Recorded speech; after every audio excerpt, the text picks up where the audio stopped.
I'm Marjorie Stevens, President and CEO of BBB Serving Northern Indiana. Our August Lunch and Learn topic today is diversity and inclusion in the workplace. Recent BBB programming has focused on surviving and thriving during the pandemic, but this month we're going to discuss practices to support a diverse workplace and leverage the effects of diversity and inclusion in the workplace. We appreciate our presenters being with us today to share their knowledge on diversity and inclusion. Having said that, watch for future webinars in our Lunch and Learn series relating to COVID-19. BBB is here to support you as you navigate the pandemic journey, one none of us expected to take. Here are a few housekeeping items. Everyone is on mute to begin. Please keep yourself muted throughout the presentation to eliminate background music. If you have questions for our presenters during the presentation, please enter them in the chat box. There will also be time for questions at the end of the presentation. Today we'll hear from Lakisha Woods and Nikki Quintana from the City of Fort Wayne's Metro Human Relations Commission about acknowledging biases, respecting differences, and promoting inclusivity in the workplace to your customers and employees. Lakisha Woods is a civil rights investigator for the Commission. She was born and raised in Fort Wayne and graduated from Tennessee State University with a bachelor's degree in English and Spanish. Lakisha also attended Indiana University McKinney School of Law in Indianapolis, where she received her Juris Doctor. She has been employed with the Metropolitan Human Relations Commission since 2011. Nikki Quintana is the executive director of the commission. She holds a bachelor's degree in business administration from the University of St. Francis and a Juris Doctor from Indiana University's McKinney School of Law. Thank you for joining us today, Lakisha and Nikki. Thank you for having us.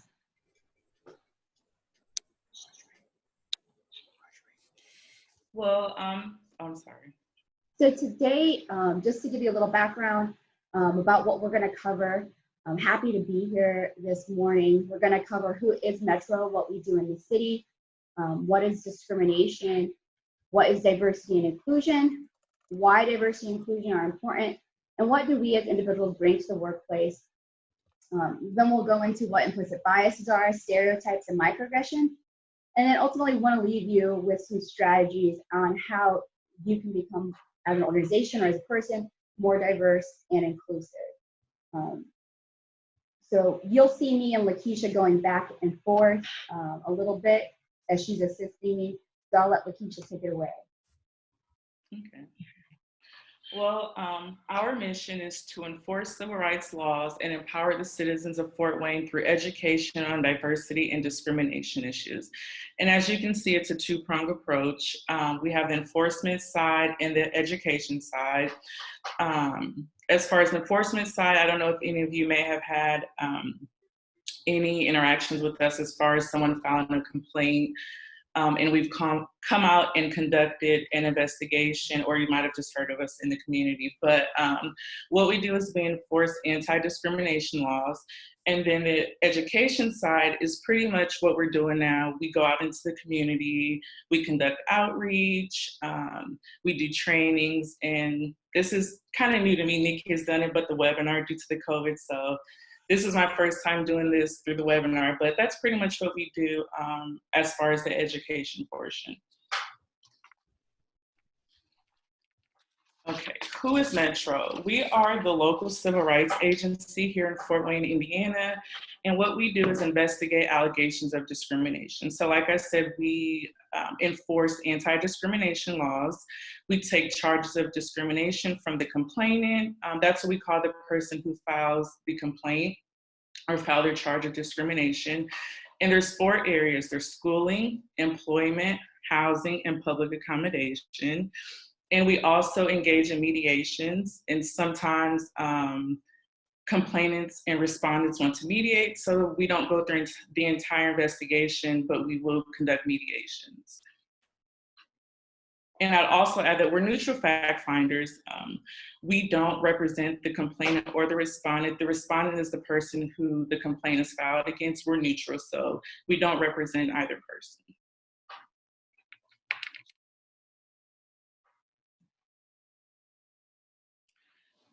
So we're going to go over discrimination.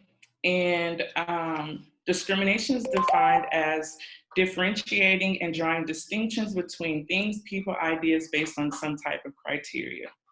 So the criteria can sometimes be apparent or sometimes it can be unconscious.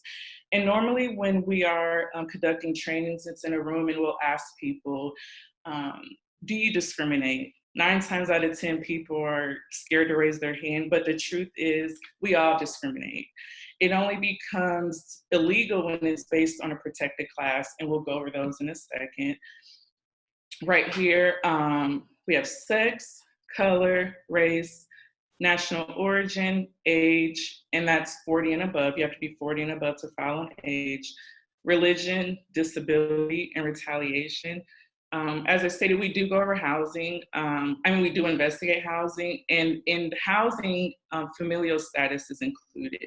So if someone has a family or children, that's included under that. However, under housing, age is not included. And then under our Fort Wayne City Ordinance, that's our local ordinance, we have sexual orientation, which is filed under sex. We have place of birth and ancestry. I've been here 9.5 years and no one has ever filed based on place of birth or ancestry, but that is covered under our ordinance.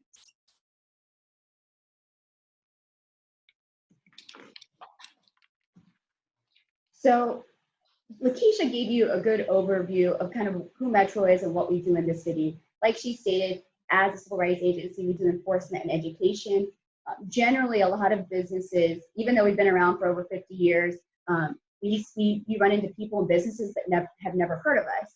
And so, and generally when they do run into it, it's because we are investigating a complaint, the enforcement side, right? But like Lakisha said, we want to make sure that we're educating employers on best practices and why diversity and inclusion are so important. And the reason for that is not only because it's the right thing to do, but there's plenty of studies out there that explain why diversity and inclusion can make the business better, more effective, the culture better.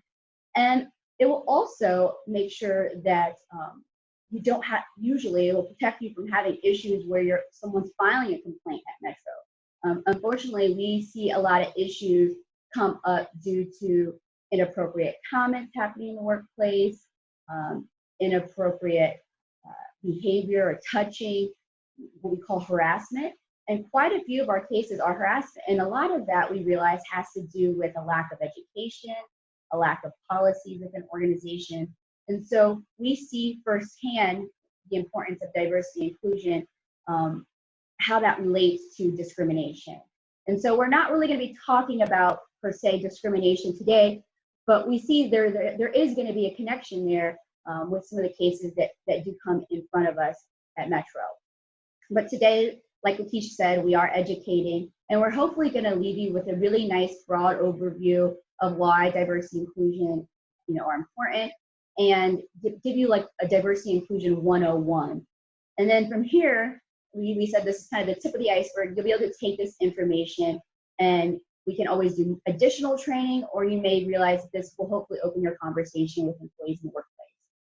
So first, we want to start off with what is diversity, what is inclusion. I like this picture because if you see the pieces, diversity is all the different pieces in our organization, all the different people, right? They're all different shapes. And generally, when we think about diversity in the workplace, I would say most employers understand, yeah, we want to make sure we have a diverse workforce, that we have different individuals from different racial backgrounds, different male and female, different religions, diversity of thought, all those things. And I think generally the intention is, yes, we want to make sure that we have a diverse workforce and that we pull from a pool. And obviously we want them to be qualified for the job. And then inclusion, the second picture, is now how do we take all these individuals and how do we put them together and how do we make sure that the pieces fit and that everyone feels valued? So generally, when we think about diversity, we will ask individuals, what is that to you? And these are generally the type of definitions or words that the first thing that pops into someone's head. They'll usually say race, or different and unique, minorities. These are the types of things. But diversity is just not race. I know we hear that a lot, but it's also national origin, difference in religion, difference in your background and how you were raised, as well as diversity of thought, right? So different ideas and different way of viewing things. So it includes all those particular characteristics. We want to make sure when we talk about diversity that it's about awareness of those differences, and that we understand that we want to have different people at the table, and making sure that we're trying to hire for that. And then inclusion is allowing those individuals to contribute, giving them the opportunity to thrive regardless of their background or ethnicity or race, and making them feel included and valued, right? So it's one thing that we get the person at the table, and it's a totally different thing that once we have them at the table, how do we make them feel included, and how do we get their perspective and use that perspective to make our business better, right? Because when we think about the studies of showing how diversity and inclusion are making organizations better, that's not just getting the person in the environment, but also making sure you're reaching out to them, using their perspective, asking what the perspective is, and really learning how to make them feel included. What diversity is not, and these are things we hear quite often when we do training, oh, this is just about being politically correct, or a kumbaya moment about therapy for those that have been oppressed. It's not about bashing someone else because of your hurt, right? And it's not about trying to get everyone on the same page or to think the exact same thing. It's not about tolerance or saying, I'm going to do enough to, just get by. I can just do enough to handle this. But it's really about accepting individuals. So when we talk about diverse inclusion, we just gave the definitions, but now we want to think about why is it important? We want to look at what our communities are like today. So if you look at this graph, you'll see what the population looked like in 1960, what it looked like in 2005, and then what it's projected to look like in 2050. And this information is all from the Pew Research Center. If you look at this, in 1960, the population was about 85% white. If you look at 2005, it was 67%. And then when you look at what it's projected, it will be a little under 50%. And what you see is the Hispanic, Black, and Asian communities will now increase, and we can see that there is an increase currently, but by 2050, what the projection is that those populations, which many consider minority groups, will actually be the majority. And so when we think about the people that we employ and the companies that we work with, they're going to be ever changing, right? The type of person that we're working with, the background, their race, their ethnicity, and the cultural differeces in the workplace. And these are just some really good statistics and facts that I thought were pretty interesting. Number one, all this information is from U.S. Census, Pew Research, Williams Institute for Law, and Center for Immigration Studies. It says 13% of the population is foreign-born. More than 60 million people speak another language other than English at home. 19% of Americans live with disabilities. 9 million U.S. adults identify as lesbian, gay, bisexual, and transgender. Millennials are now the largest generation in the U.S. history. So, right, when we think about diversity a lot, again, we think about race a lot of times, but let's think about generations too, right? Between the gaps between baby boomer and now millennials coming into the workforce and having to translate that.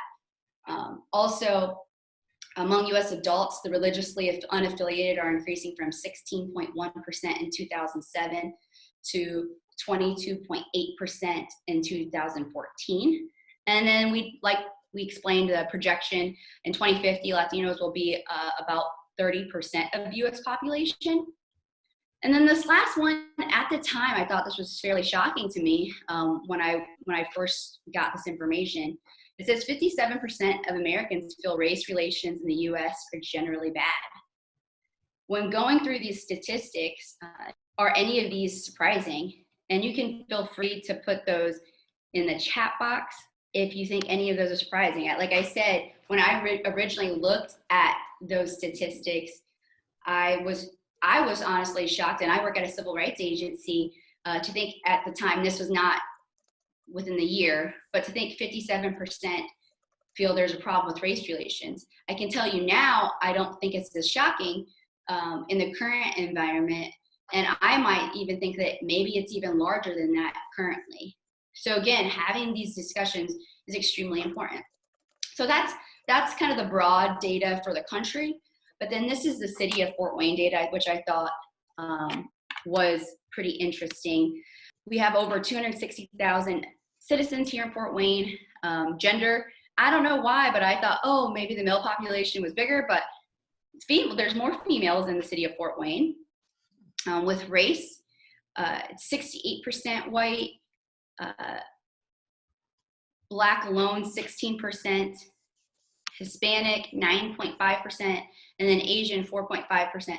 So we'll see that, in Fort Wayne, it's still predominantly white, but we are becoming to be a little bit more diverse in regards to the racial makeup of Fort Wayne.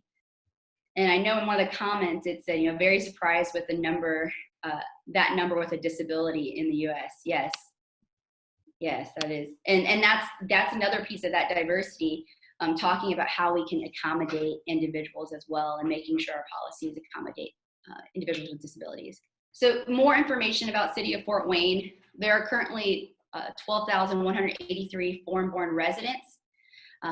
That's about 5%. And if you didn't know this, back in 2015, there was a little over 11,000 Burmese individuals that resettled here in Indiana. Many of them have gone through Catholic charities. So now we have a fairly large Burmese population that we're serving, and your workforce will probably include many of these Burmese individuals that have come into their area. For Fort Wayne Metro, our organization, many times the languages that we offer will include obviously English, but then Spanish and Burmese, because of the Burmese population that has grown here in the community. There are over 120 different languages spoken here in Fort Wayne, Indiana.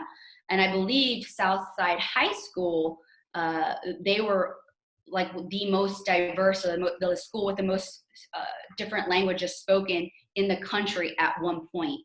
So while we are still predominantly a white city, we can see how there's a shift, and we're becoming more multiracial and multicultural than other counties in the state of Indiana. So ultimately, what does this mean to you? It means you're serving a more diverse customer base, so the people that you're serving have changed over time. And then this also means that you're going to have a more diverse workforce. So it's important because we want to make sure that we meet the needs of the people that we serve in our community. And what studies have found is a diverse staff will understand the diverse needs of your community. So that's something that we need to be intentional about. That we also want to make sure that we are attracting and retaining talent. And many studies have found that the diversity within your workforce is going to determine the people that you attract. And so I know from many of the employer CEOs and managers that I've talked to, there's times where they get in lulls with hiring and they're having a really difficult time. This, having D&I at the top of your organization and making it important and making sure that individuals know that this is something that's very important will help your company attract talent. And then ultimately it will help you retain the talent, because not only, again, are we trying to get them in, but we're trying to get individuals to stay with the organization, right? Because we invest so much into the employees that we hire. And then D&I will have a direct effect on your work culture. And like I said, there's many studies that explain how is proven to make your organization better as a whole. So those are, I mean, we know it's the right thing to do. We know that there's a lot of benefits to diversity and inclusion, but from the enforcement standpoint, and this is kind of where I bring my Metro background into the picture, there can be legal implications and ramifications when there is a lack of diversity that create possibly having certain types of complaints. And many times those types of complaints are harassment complaints, right? Where someone's stating the wrong statements or the wrong jokes and they continue to do it. They're not told that that's inappropriate. And now it's what we call a severe pervasive issue under the harassment context. Well, just to let you know, with the legal ramifications, that there are financial costs with that, right? That we talk about, or that we know about. And so between fiscal year 2010 to 2015, employers paid $698.7 million during EEOC's pre-litigation enforcement process to employees alleging harassment. And then in just 1 year, the EEOC secured $125 million in pre-litigation process. And then there's the indirect financial costs. So that's the cost from the direct financial costs is the cost of like litigation and all of that. But indirect financial costs would be health and workplace productivity of someone who would be a target of harassment, job turnover, reputational harm, right? So an organization that's not promoting D&I or has a bad work culture where they allow this type of behavior to happen in their workplace, that word spreads, right? Fort Wayne's a very small, the second biggest city in Indiana, but we're still fairly small when we talk about the hometown feel. And so individuals talk. And so that reputational harm is extremely, can be really damaging to an organization. And then health and workplace productivity of coworkers who witness the harassment, right? So maybe I'm not the one having issues in the workplace, but I'm noticing how other people are being taught and having to treated, and having to deal with that. So we've talked about what diversity and inclusion is, why it's important, but now we're going to think about it from ourselves. When we come to work. Oh, she froze. Can we just? Our religious beliefs, our disabilities, our background, education, all of these things is what we bring with us. And part of who we are, so these are the things, many of these things we can't change. If you look at the next slide, the diversity wheel, the inner circle is that usually the things we can't change, right? Or things that we're born with. And then the second part is things that we may be able to change or choose, but all of these are what make us who we are. When we come to workplace, not only do we bring these things, but we also bring our bias or prejudice, misunderstandings, irrational assumptions, and fear. And so when we think about prejudice, by definition, prejudice is either a bias in favor or against something. Such biases can, of course, be benign. However, those preferences having to do with people can be hurtful and cause problems, especially in the workplace. So if you look at the quote, it says prejudice is a learned trait. You're not born prejudiced, you're taught it. You're not born prejudiced, you're taught it. And so when we talk about prejudice and bias, all of us, while we may not, there's a distinction between discrimination and implicit bias, we all do have an implicit bias or bias that we bring with us each and every day to work. And it's not our fault that we have it, right? If you're human, you have a bias. But you ask yourself, how did I get this way, right? Why do we have an implicit bias? And there's many reasons why. One partially would be because of family and social influences, so how you're raised, what your friends and the people you're around think and what you talk about, your own culture and traditions, your community. When we think about your community, if your community is more liberal or progressive, then you're going to tend to line up with that. If it's more conservative, you're probably going to tend up, that's going to affect. So, right, we're a product of our environment. And then media, when we think about media, I always think about all the stuff that we digest throughout the day, That could be movies and TV and the magazines. We also see, different news networks, Facebook Live, and we see all different stuff that we read, the newspapers, the articles, and all of that plays a part in how we view things. I mean, I even think when we think of media and the information we digest, you could think of individuals, if we think of how certain races are projected in the media. So, think of our maids and people who do lawn work. Do they, if it's a Mexican person looking for a role, are those the roles that they're given? And then if we constantly seeing that as individuals, we're digesting that plays a part in how we view certain groups. So it's not our fault, right? This is what we're being fed through media and other things. And then we think of our experiences as well. When we talk about experiences, us as individuals can have good and bad experiences, and each experience will have effect on how we view the next, right? That's just the way our brain works. I remember I had one individual, he had a bad experience with someone, and he said, you know what, I think everyone's like that, It was a hiring situation. He said, I'm gonna give this person a shot. I know it's the right thing to do. And he had the worst experience. The person was not a good employee. They no longer were able to be there. They ended up getting terminated. And he said, this was the worst, employee I've ever had. I'm never going to hire, someone from that background again. And his experience changed the way he viewed a whole group of people. And generally what we call that is stereotypes, right? So we think about implicit bias. That will also, in our experiences, that will then allow us to, or force us to create stereotypes, which we know are irrational assumptions. So when we think about implicit bias, you can go back a slide. As humans, we all have biases, and we are prone to being ethnocentric. So you're not a bad person if you have a bias. I think individuals start to really be tough on themselves as soon as they realize, oh, I do have a bias in favor of women or in favor of men. They think, there must be something wrong, or I'm discriminating.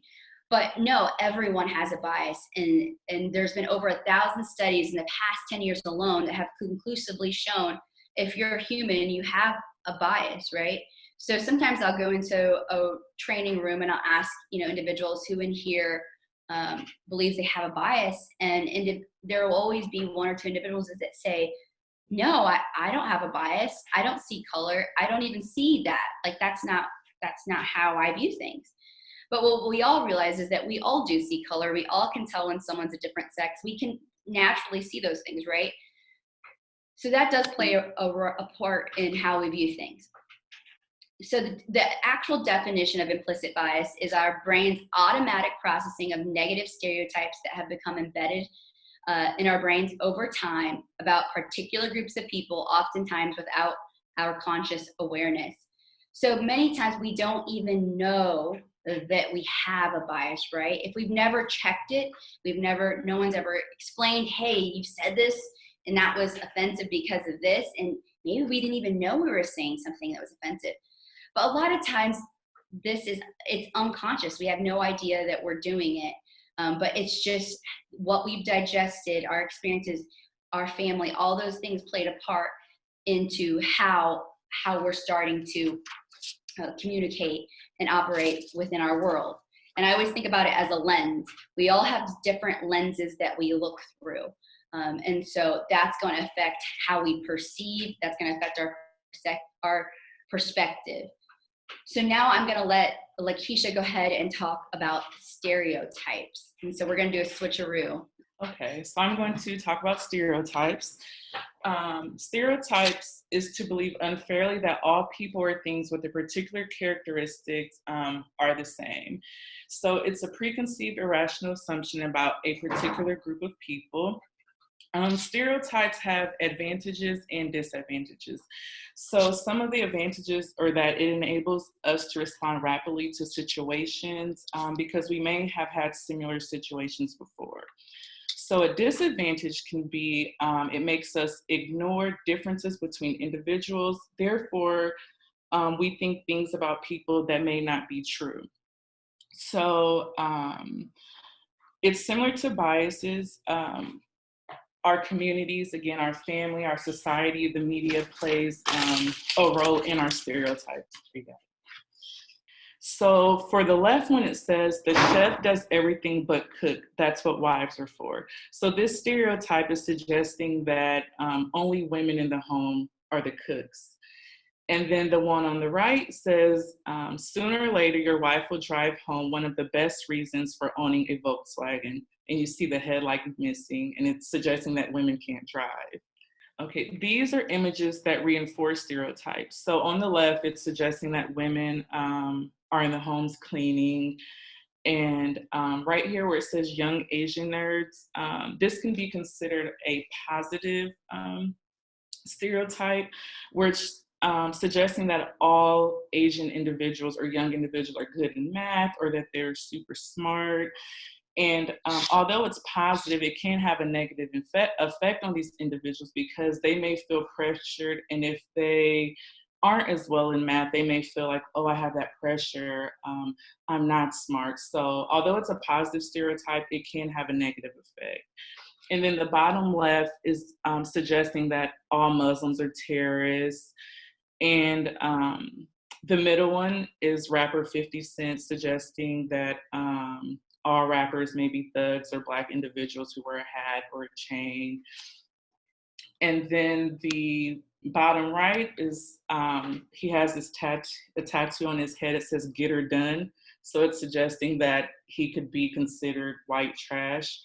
Okay, and these are images that challenge the status quo. So right here you have, on the top left, you have a female or a wife that's going to work. She has a briefcase. Then you have the husband holding the baby and he's at home. On the right, you have a Middle Eastern, someone who, she won the beauty pageant, so she's the beauty queen. The bottom left, you have a female pilot, because most times individuals believe that there's only male pilots or majority male.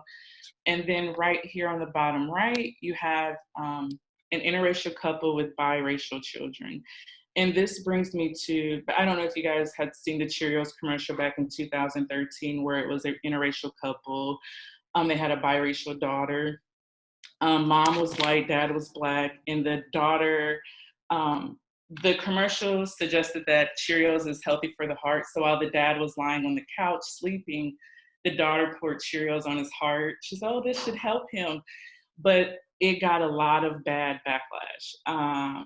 It was so bad that different internet sites had to cut off the comment section, so did YouTube. So if you haven't seen it, it's really good to watch. But after the fact, I had watched, they interviewed various children, ages, I think they were 9 to 13, different sexes, ages, and different races.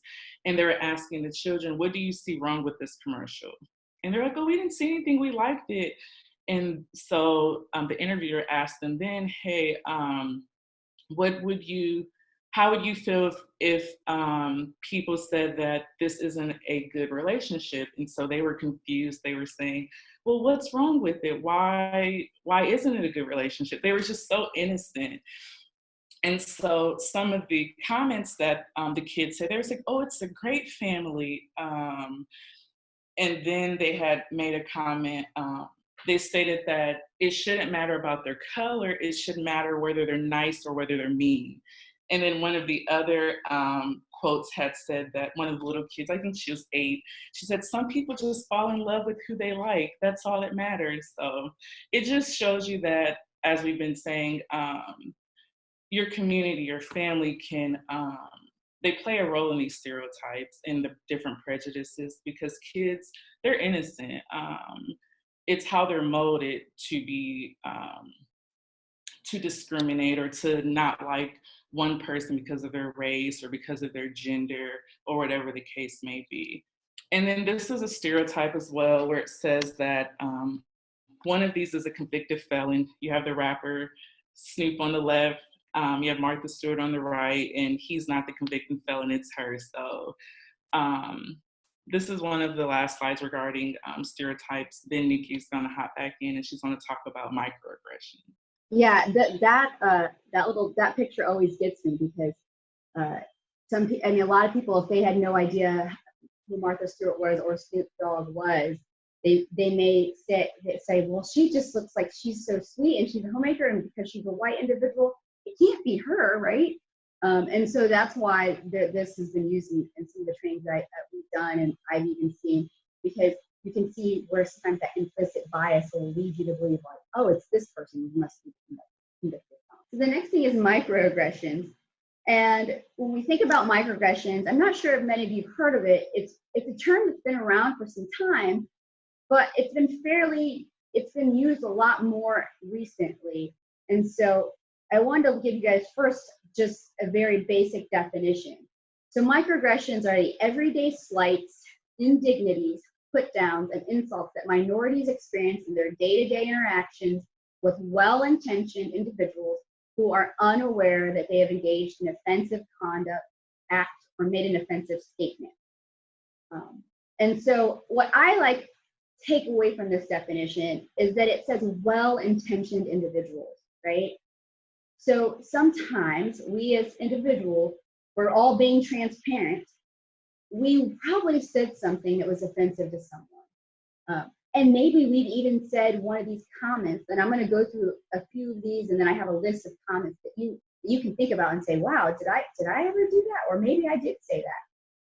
But you probably didn't realize when you said that you were going to hurt anyone, or that could be seen as a microaggression or even discriminatory type talk.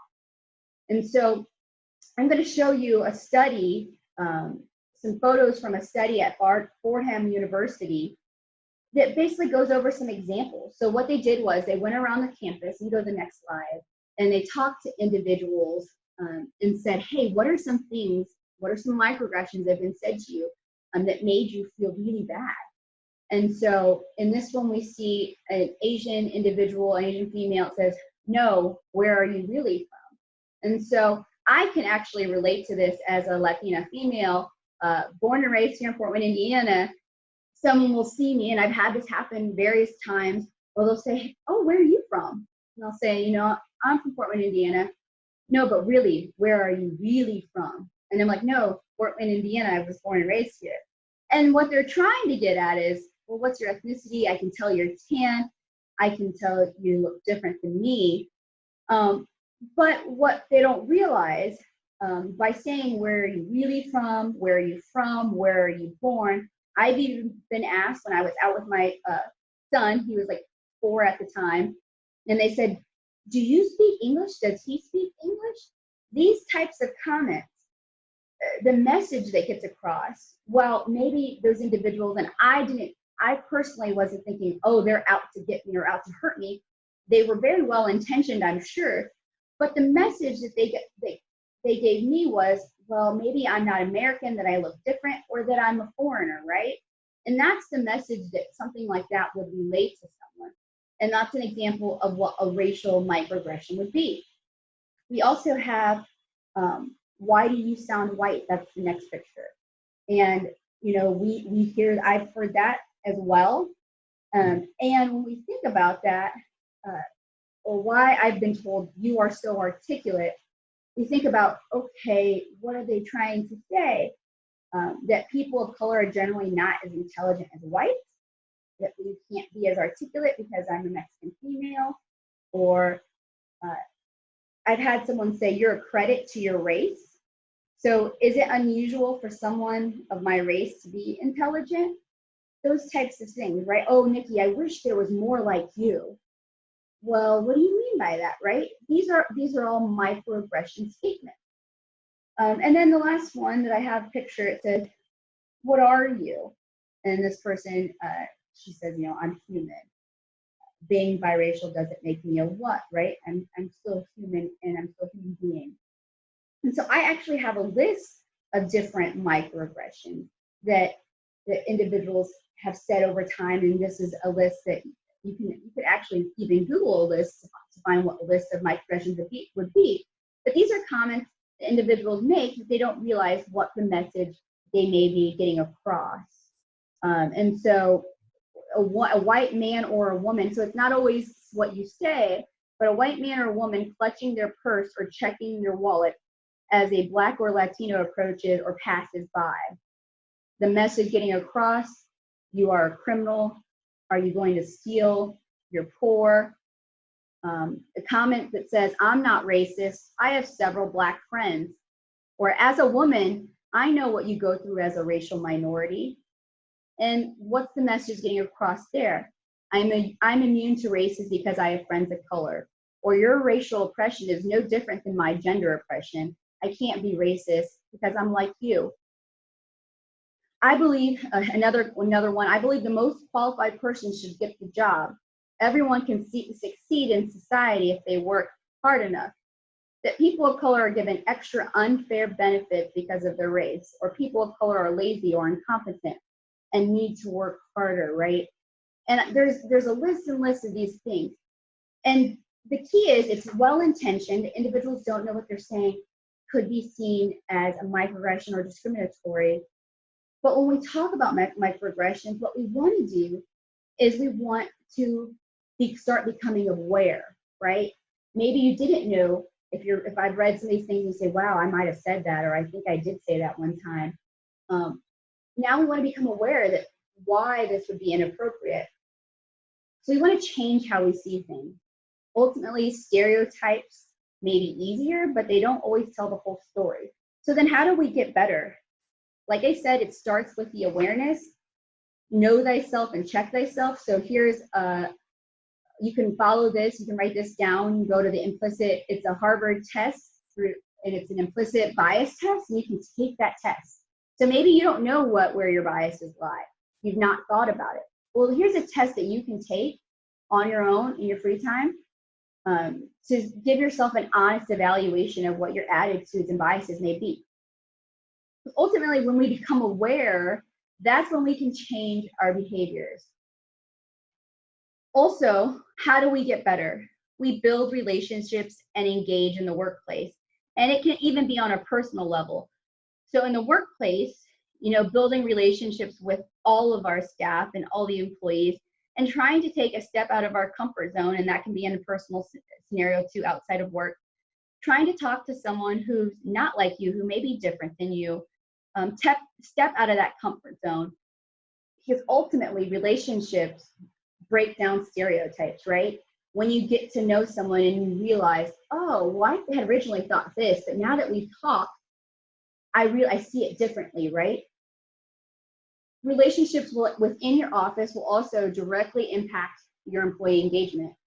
So I suggest, everyone, maybe I'm going to go to lunch with this person, or I'm going to talk to this person, or I'm going to give this person a chance. I want to hear their perspective. But stepping out and trying to build those relationships, engage.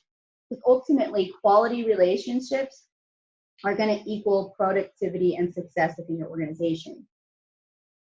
Other changes that you can make, you can choose different people for different tasks. You can seek out different approaches, seek out dissenting opinions. So as a manager myself or director myself, I have, we are intentional about having a diverse staff. And then we're intentional about making sure that we have also diversity of, like, in that diverse staff, not just racial and ethnic background, but also diversity of thought. And so when I'm preparing a project or a training or, whatever it might be that I'm working on, and I want to get feedback, I make sure I open that up to everyone. And I purposely search for that dissenting opinion, right? So myself, I'm a Latina female, and my background is a certain way, and I always use my coworker Denny. He's not on this call, but he is totally different. We're a complete opposites, and he's a white male. And guess what? I go to him all the time to see what his opinion is about, this project that we're working on, because I know he's going to see it through a different lens, a different perspective. And then I know how to make my presentation or the project better, because guess what? When we go out and serve, I'm not serving 100 Nikkis, but I'm serving a Nikki, a Nicole, a Lakisha, a Marjorie, and a Denny, and whoever it might be. And we are all totally different. And so we want to seek out those dissenting opinions. We also want to keep an open mind to different approaches. And don't be afraid to accept new ideas, right? You know, if we always do things like we've always done, we're not going to get better things. We're not going to change, right? We're not going to improve. The next thing you can do is revisit your handbook. Make sure you have a diversity statement and anti-harassment policies. Revisit your policies to make sure that they are appropriate and that you're not unintentionally discriminating. That can be with dress codes and grooming policies. Many times those are really outdated. And so we see how they can affect individuals in the LGBT community as well as individuals from different racial backgrounds. The next slide is just an example of a diversity and inclusion statement. I'm not going to go through it because I know we're running short on time and I want to leave just a few minutes for question answer. And then the next thing that I think is extremely important is the recruiting techniques. Making sure that you're asking yourself some really tough questions. What does your team look like? Does this match the people you serve? How do you recruit? And what can you do to get a better pool?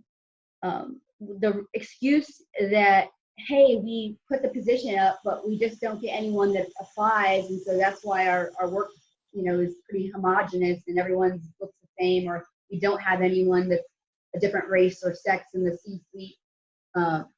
Well, that excuse is not going to apply anymore, right? We now have to figure out how do we recruit, and let's get to the systemic problem of why we're not having a diverse workforce.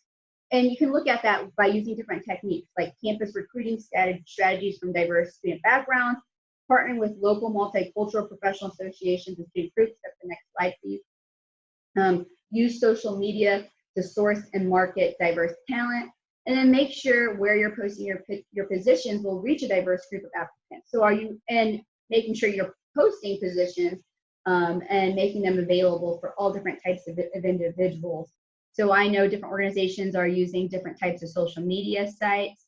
They are partnering with organizations, and they're really being intentional to make sure that they're doing what they can to get that pool of employees to be a diverse group of individuals.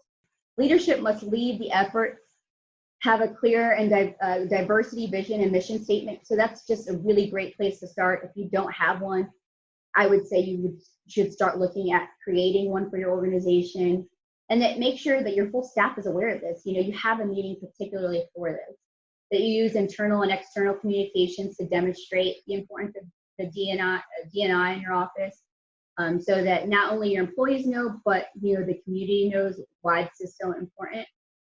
And then promote all D&I initiatives as necessary and vital, because we can, you know, what I've seen, unfortunately, I'll see someone say, yeah, we really want D&I. We're going to, you know, put a few people in the ads that look diverse.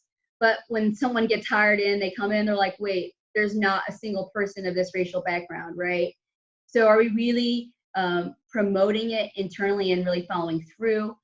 And then are we putting, you know, the financial backing for these types of committees and positions? And I hope it's not just a one position solves all, because I've seen that as well, unfortunately, where, you know, we're going to have a D&I officer, and maybe it's an extremely large organization, but the financial backing is not there to hire other employees or other necessary tools to be successful. So just really taking that into consideration. And then at the end of the day, we can use these policies and procedures to break down the barriers, but it does take individuals working every day, building intentional friendships to build an inclusive community in your workforce. And so as leaders, as employees, that starts with us, like I said, taking a look at ourselves, becoming aware of where we may have these biases, and then, you know, trying to be transparent with the individuals we work with, because we're not always going to get it right. And sometimes that does cause tough conversations. And then also stepping out of your comfort zone to build those relationships, to do something that's going to stretch you. And even on your personal time, that could be going to a different restaurant, that could be talking to someone, getting to know someone's different background. In the last slide, it's just our contact information. I think we have like a few minutes. I try to speed through the end to at least leave a little room for question and answer. Anyone have any questions? I've got two of them that came through. So the first one is, so do these numbers that unless you're 100% Black, I think it's when it said it was 16% Black alone, tell me what Black alone means. Does that mean that they are, if they are not 100% Black, then they are white or Hispanic or, yeah. Yeah, so that was with census data, and I believe you have to pick like African American, or you can put like other, I think you can pick like multiracial. There's a different boxes, and that's what that's related to. The last question is it a good idea to discuss diversity and inclusion with staff of various backgrounds? Yes, absolutely. I think it's an extremely good idea to open and have those conversations. I've seen some organizations do a really good job. I think you have to know your environment and know your employees. If you know you have a particularly bad culture, I mean, let's be honest, that means taking a D&I self-assessment. And let's say you're starting at square one, you just don't have anything. You probably, let's say you kind of have a bad environment. You may want to be careful about how you have that conversation. You may want to bring someone in to facilitate it. You may want to preface it with good information and personal one-on-ones with your team. You don't want it to seem forced. You want it to be as natural as you can. So kind of doing that D&I assessment and then knowing what's going to work with your organization. Because I have seen some organizations who unfortunately have a very bad environment, and there may be complaints, that actual civil rights complaints that are filed, and so then they end up they have a response to that, and now it's kind of an awkward discussion because everyone's like, oh, well, this is happening because of this bad thing happened, right? So I think it's really key, like if this is important to you, have the discussion now. Let's be proactive versus reactive, and then they know that you're really tuned in. But don't let it stop with the discussion and the training, but that you're actually making the changes internally. Because this, like Marjorie said, this is supposed to be just, hey, now we know what some basics, and so now that Nikki's told me this, or I have some ideas, I probably do need to sit down and do an assessment and see where I can get better. And then maybe, you start with educating your workforce and creating that mission statement and that policy change. And then that could lead to some real systemic changes on recruiting and things of that nature. But I do know that takes time, and there's a lot of, company's gonna have to do a lot of assessing to determine what's the best route for them. Lakisha and Nikki, thank you. That was really good. It was very enlightening. And I really do hope that it just opens up, more discussion on diversity and inclusion. It was excellent. Well, again, this was wonderful. So that's all we have for today. We do invite you to register for our other Lunch and Learns that are coming up. You can also follow us on any social media, Facebook, Twitter, Instagram, to find out about things going on in the area. And we also share some small business resources on our AB Only Facebook group and on LinkedIn. So join us there. Thanks again for your time today. Please join us in the future. And if there's ideas or suggestions you have on webinars that you would like us to do and to put on, we would be happy to do it. So please let us know, and we'd love to hear from you.